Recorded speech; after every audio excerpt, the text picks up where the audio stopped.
अब फंक्शन में पैरामीटर्स कैसे यूज़ करते हैं देखते हैं।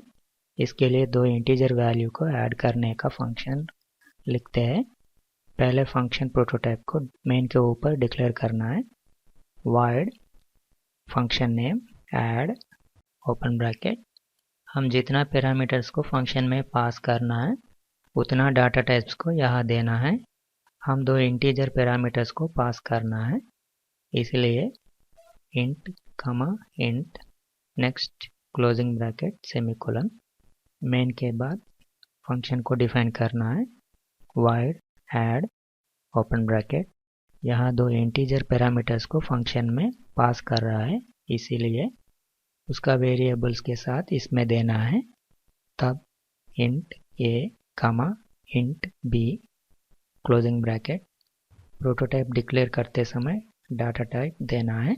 यहाँ तो डाटा टाइप के साथ वेरिएबल भी देना है, नहीं तो एरर आता है। Next curly braces printf sum of a and b values को डिस्प्ले करना है, इसीलिए %d एंड %d is उसका एडिशन भी डिस्प्ले करना है, इसीलिए %d कमा इसी प्रकार उसका वेरिएबल्स भी देना है a कमा b, दोनों को ऐड करना है, इसीलिए ब्रैकेट्स के अंदर a plus b closing bracket semicolon.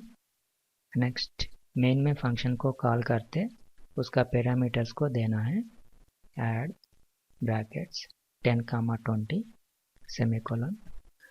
अब प्रोग्राम को कंपाइल करके रन करने से output sum of a value 10 b value 20 addition value 30 display होता है।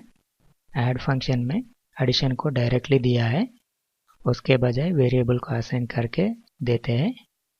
इसके लिए integer c equal to a plus b semicolon. अब printf में a प्लस b को निकाल के c देना है। रन करने से सेम रिजल्ट आता है। एडिशन को c में डायरेक्ट दिया है, उसके बजाय बाद में असाइन करते हैं integer c int c semicolon. Next c equal to a plus b semicolon. अब रन करने से भी सेम रिजल्ट आता है। अब मेन फंक्शन में दो इंटीजर वेरिएबल को ऐड फंक्शन में कैसे यूज़ करते हैं देखते हैं।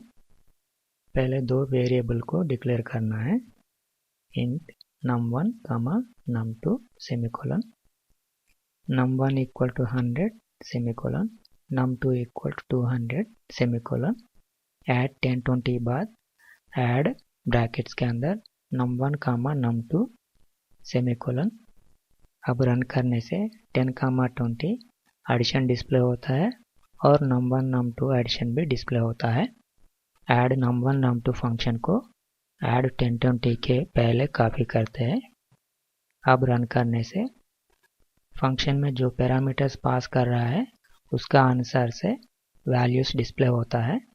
सो फंक्शन में जितना बार डिफरेंट वैल्यू से यूज़ करने से भी करेक्ट रिजल्ट ही आता है, मगर कंडीशन क्या है, जो पैरामीटर डाटा टाइप है उसका वैल्यूज ही देना है। ऐसे देने से ही करेक्ट आउटपुट आता है। ऐसा फंक्शन में पैरामीटर्स को यूज़ करते हैं।